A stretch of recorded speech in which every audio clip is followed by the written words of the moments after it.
Nosotros que hemos aceptado a Cristo como Señor y Salvador, el Espíritu Santo pasa a estar dentro de nosotros.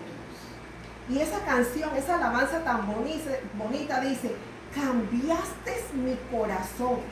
Pero no tan solo cambió el corazón, sino que tomó el control. Y la pregunta para muchos hoy día es, ¿hemos permitido realmente que el Espíritu Santo tome el control de nuestras vidas? Aleluya. ¿Lo hemos permitido realmente? Eso solamente puede suceder cuando tenemos una relación íntima con Dios. Hablamos mucho de orar, hablamos mucho de ir al Padre en oración. Y hay muchas personas que no entienden y dicen, ¿y qué es orar? Orar es hablar con Dios. Es poder decirle todo lo que yo tengo aquí en mi corazón, poderlo exteriorizar a Él y permitir que su Espíritu Santo, que mora en mí, tome el control de mi vida, de mis pensamientos, de mi corazón y me lleve a ir cambiando. Así que la oración también forma parte de ese prerequisito, y es que no va nada separado del otro, todo va junto. Aquí hablamos de unidad y vuelvo y digo, somos ese cuerpo y estamos también para poder exhortar, para poder hablar a otros, para poder tener ese oído atento a escuchar de las situaciones que tienen otros hermanos. Hace un par de semanas atrás yo les comentaba a ustedes sobre el tema de la oración y les hablaba de un testimonio propio que me había sucedido con mi hija. Y yo les decía, wow, mi hija tuvo una situación de depresión por 15 años. 15 años, hermanos. Y no fue fácil. Pero yo también me di cuenta que el Señor tenía un trato conmigo, porque muchas de las veces las cosas no empiezan con esa otra persona, empiezan con nosotros mismos.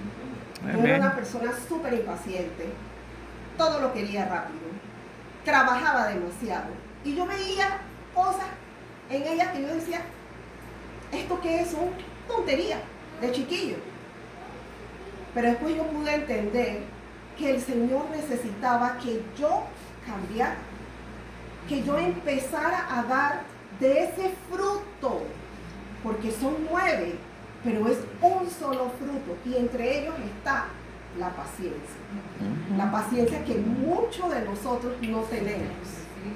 Queremos que el Señor lo tenga para con nosotros, pero ¿cuántos de nosotros realmente tenemos esa paciencia para con otras personas? Tenemos como quien dice un límite y decimos ya hasta aquí y no puedo más porque tengo tantas otras cosas que hacer. Pero adivinen qué, Dios es el dueño del tiempo. Y ese día de Pentecostés no llegó cuando los discípulos lo esperaban. Ese día de Pentecostés llegó cuando el Señor vio que había corazones listos, que ya habían cumplido esos prerequisitos. Y Él dijo, ahora yo les envío. Aleluya. Aquí está el Espíritu Santo. Aleluya. Y no se quedó tan solo allí, porque ese día en que ellos fueron llenos del Espíritu Santo, ahí nace la iglesia primitiva. Y ellos no pudieron quedarse callados. Por eso es que habla de que ellos empezaron a hablar en lenguas extrañas, porque el Señor necesitaba que su palabra fuera proclamada a otras personas. ¿Qué nos toca a nosotros hoy día? Esos prerequisitos son sumamente importantes en nuestras vidas.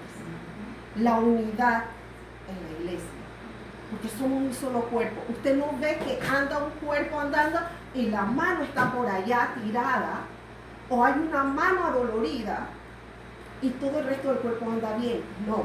A usted le duele un dedo y es como si le doliera todo el resto del cuerpo, porque todo, Dios lo hizo de una manera tan especial que todo se une una cosa con otra. En el Salmo 139, y les exhorto a que lo lean, es un salmo de David, hermoso, que habla de cómo el Señor entretejió todo nuestro cuerpo, todo. Y Él nos pide, permite que mi Espíritu Santo entre dentro de ti. Cuando ellos cumplieron ese prerequisito de estar unánimes, de estar orando, de mantenerse perseverantes, de tener paciencia y de redención total a Dios, allí llegó la promesa. Aleluya. Y esa promesa es actualmente para todos nosotros, y es no quedarnos callados. Nosotros no estamos hechos como hijos de Dios para quedarnos callados, porque el Señor nos pide que de lo que nosotros hemos recibido, también se lo llevemos a otras personas. Así que cuando yo estoy contenta, cuando yo estoy afligida, yo voy a otras personas también y yo testifico de lo que Dios ha hecho en mí. Porque muchas veces creemos, no, a la persona qué le va a importar, pero tú no sabes la situación por la que está atravesando esa persona. Con esto, ¿qué les quiero decir? Seamos unidos, seamos obedientes, seamos perseverantes y rindámonos al mover del Espíritu Santo.